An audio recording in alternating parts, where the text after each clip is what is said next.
Hey guys, so my phone's charged now, which is good. I'm out of the police house. So I've just uploaded 2 videos from the initial situation when me and Harrison parked up on the side of the road, smoking, talking, and a police car pulled up. I think you can tell from the videos that they were looking for trouble. When they initially pulled up, they'd asked us if we'd seen anyone dangerous driving. There was no one in the vicinity apart from us, so we know that they were just causing trouble. I claimed common law the whole time.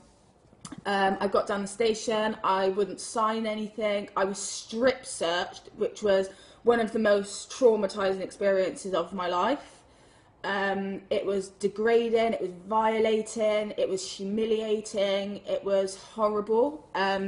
The worst experience ever. I mean, they didn't find anything on me. I was claiming that obviously cannabis isn't a drug, it's a plant, that my car is registered to me, it's my private property. So initially the sergeant wouldn't listen to any of it, she laughed, no one would read my documents, so the police on contact wouldn't look at my documents, they wouldn't ring up anyone higher to find out about my documents. The sergeant on the night time when I got there wouldn't read my documents. She was laughing at me. I wrote an affidavit as soon as I got there, which took me about 2 hours to do. I've never written one before. I know it's a statement of truth, so I just wrote down my truth and gave that to them. I represented myself in my interview. All I did really was read out my affidavit. They went to my house. They stole my plant. They searched my house. They brought back all sorts of irrelevant information. So yeah, they smashed out my car window. This prick, this fucking prick, like you can hear him on the video. He's the one that made me cry.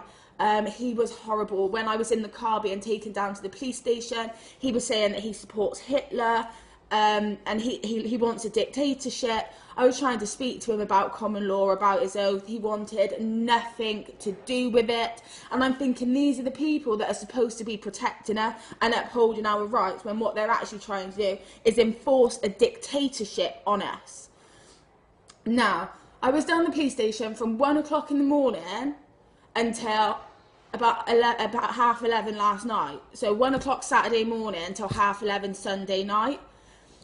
The guy had me in and out of the cells trying to get me to sign charge sheets. Actually, let me grab my charge sheets and I'll tell you what I've been charged with.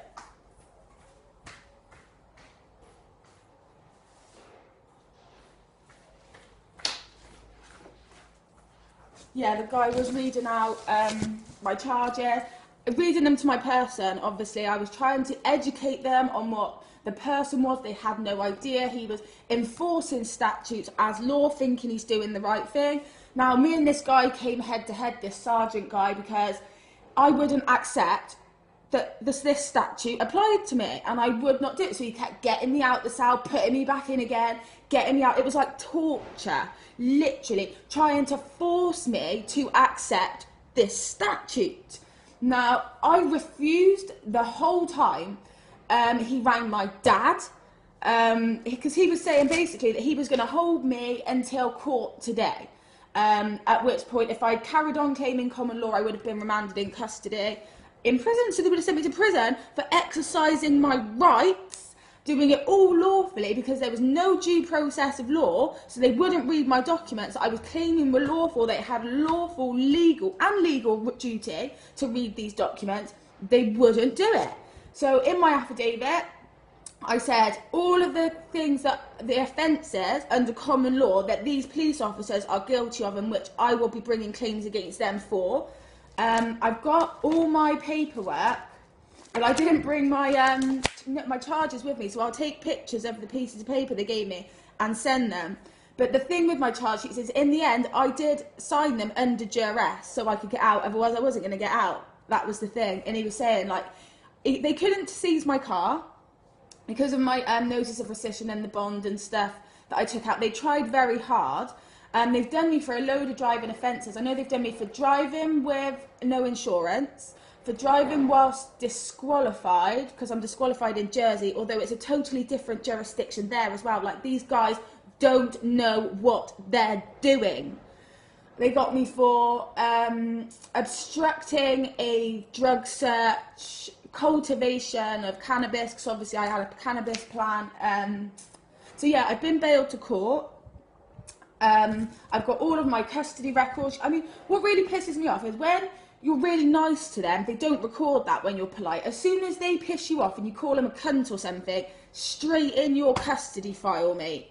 Because I've looked through everything, I'm thinking a lot of these guys I've been having conversations with about the common law, none of that got put down. All they write down is the negative stuff. So watch out for that, because that's all the judge reads as well. Now, they forced me for a solicitor. I didn't speak to a solicitor. They said I had to ring one. I said, cool, the one on the phone. So they spoke to her, showed her my paperwork. She was the one, I think, what got me out, because after she came, he said at 11 o'clock at night, I'm going to let you out now, you're going home. So I don't know why that happened. I don't know what changed his mind. I'm going to thank the angels, and I'm not going to question it too much. Because I really thought I was going to be in Santos Bonucci, whatever his name is, that guy that's doing it. I thought I was going to be in his position, fighting the good fight from inside.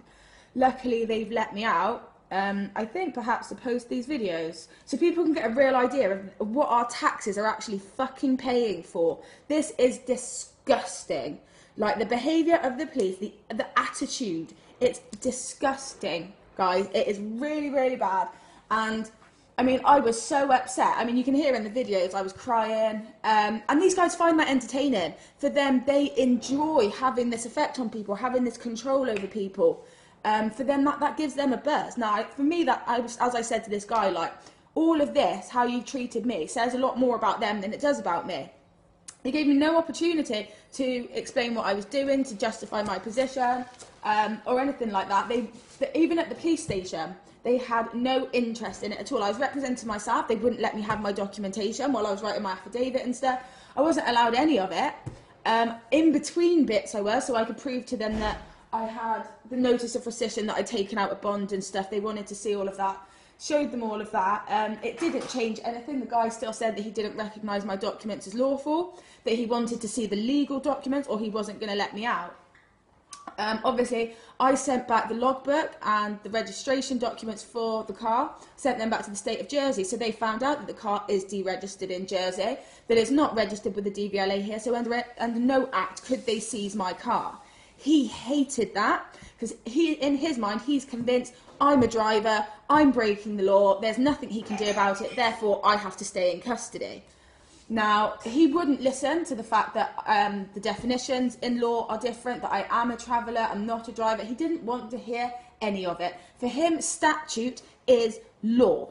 Now, this is very dangerous if we're getting to a point in society where sergeants are accepting man-made legislation as the rule of law and as the law of the land. That is very dangerous for society to be in this situation, because it means if the government do make a rule and then they demand we obey it, that we have to obey it. Now, I, for one, I'm not going for it. I woke up this morning, I said what I had to say yesterday to get out of those police cells.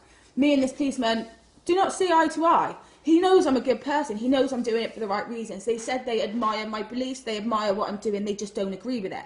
Cool, don't agree with it, but you can't punish me for it, because I haven't committed a crime. And you can't lock someone up unless they've caused harm or loss to someone.